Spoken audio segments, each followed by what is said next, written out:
Can you have too much microbial life in your garden? Is that even a thing? Hey there, Bob from Oregon's Constant Gardener. Welcome to the OCGFAM show to you, my YouTube buddies. What's going on? How you doing out there? Let me know in the comments. Let me know. We'll talk about it. It'll be fun after the show. Right now, let's just get into the show. So Scott and I do viewer questions episode every couple of weeks, at least. Oh, well, sometimes it drags out a little longer. We're trying to do more of those, but I like to break those up into little clips so that I can put questions about specific things so you can look those up when you search, and also to be an entree to people watching the entire viewer questions episode where me and him just joke around and talk. They're fun, they're interesting, but this is one of those clips where we were just talking in there, and I asked, well, actually I think it was a viewer that asked I wouldn't call it a dumb question, but it's just a question that's more interesting to talk about than to answer. It's, can you have too many microbes in your grow? I mean, putting the microbial stuff in there, the SLF, the cultured biologics, Photo Plus for Microbe Life, one of my favorites. Carl, how you doing? Can you put too much of that stuff in there? And yeah, on some grand scale, yes, if you're just like, glug, glug, glug, glug, glug. But the question is interesting because it gave it a little more talking. You don't want to hear me talking now. You want to hear what was in the clip, Scott talking. Watch the clip, and I'll talk to you after. So I got questions. Chris Salty Banana 77. This is a long one. Okay, I actually swear by it, but I use my aquarium water. I have a 220-gallon tank I siphon off. I am running a higher pH in the tank because of the fish I have. I use a lot of Olympus Up, like 5 to 10 milliliters per gallon. Is that a lot? That's kind of a lot, right? Yeah, I don't know. 5 to 10 liters per gallon? Yeah. No. I started with Spartan regimen, and now I went to Roman just because I'm complicated. Just started that 2 days ago. I also run SLF 100 and Tribus microbes. They have an original grow and flower formula. I use the original and grow formula. When should I be adding microbes? Should it be flush days or tea days?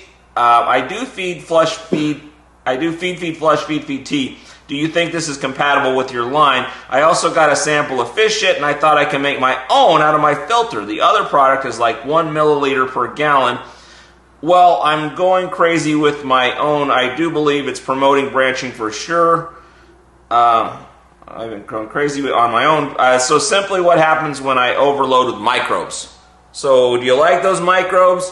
When should you do the microbes? And what happens if you use too many microbes? I mean, too many microbes is you can't overdo it on microbes. Is that correct? I mean, as far as doing different ones to compete, it'd be like only because you haven't fed anything at all, and the microbes have overpowered the entire medium and consumed everything, and then consumed themselves. But microbes have a pretty amazing way of balancing themselves out, and so usually when you're adding that many different types of microbes from this Tribus stuff and SLF and did he even say cultured, or am I missing that? No, he didn't say cultured. He said the Tribus, a bunch of the Tribus stuff, and then SLF. And then the fish shit from his own filter. Well, he hasn't tried that yet. He said he got the fish shit sample, and he was thinking about trying the fish shit, or, hey, why can't I make my own? Aquarium water. Well, he uses so he kind of is, but he uses the aquarium water to water his plants. That's what he's making his mix out of. Well, there's fish shit in that. Well, yeah, so he probably doesn't need the fish shit. Well, the only difference is fish shit, the company, they concentrate down the shit, almost ferment it into a super concentrate, hence the 1 mil. If he's using the aquarium water, he's probably applying fish shit microbes at a level of, 2 teaspoons per gallon. I don't know. You'd have to test to see what the microbes look like in the fish tank water, but he's getting those similar bacteria by using the aquarium water.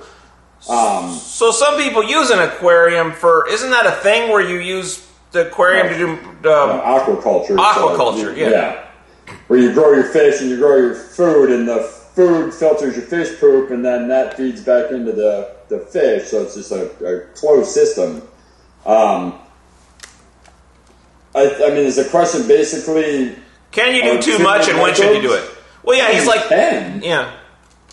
but I don't know if it would take a lot to get there.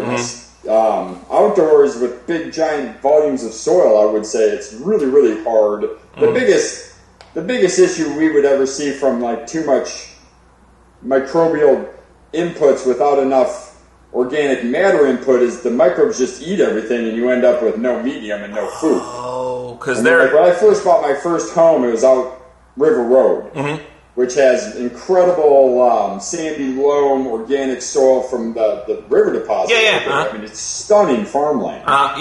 And, I worked for a compost tea company at the time, and it was, that's all I knew, really. I worked for Down to Earth and then worked for a compost tea company. So all this Down to Earth food in my pot, in my farm soil, and then I was working for a compost tea company, so all I used was compost tea.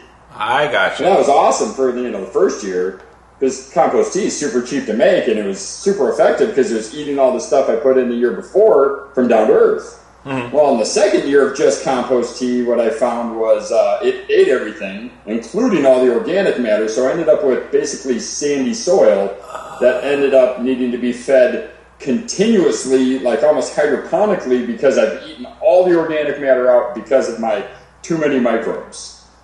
I gotcha. Can I put too many microbes? I mean, I think that it comes down to a balance of what's your input, what's feeding them, and when you put too many, I mean, you could put too many of one type of microbe down, which will totally, outpopulate the other beneficials in your soil, and that could become an issue.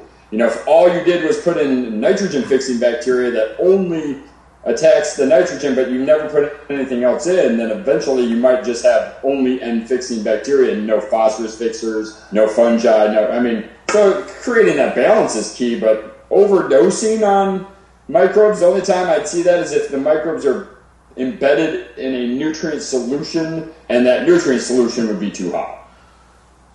So if you went so far, you'd make your own little Sim City where you're growing microbes and feeding microbes, and the plants can't really live very well there. But that would be some insane glug, glug, glug, glug, glug, glug, glug situation. Not anything you might run into in your normal life of doing it. It'd be tough. Like in an indoor potting soil situation with a lot of organic matter, like peat moss, cocoa fiber, compost, it'd be hard to overdo the microbes. The only reason why you'd overdo them is you're not feeding the plant or the soil enough for those microbes to have a backup food source. Okay. Good answer. What do you think of that? How do you feel about that? What do you do for microbial stuff in your grow? Let's talk about that in the comments. I love you, and I'll see you tomorrow. The OCG Fam Show was pretty good. It happens every day. It's the OCG Fam Show. See you tomorrow.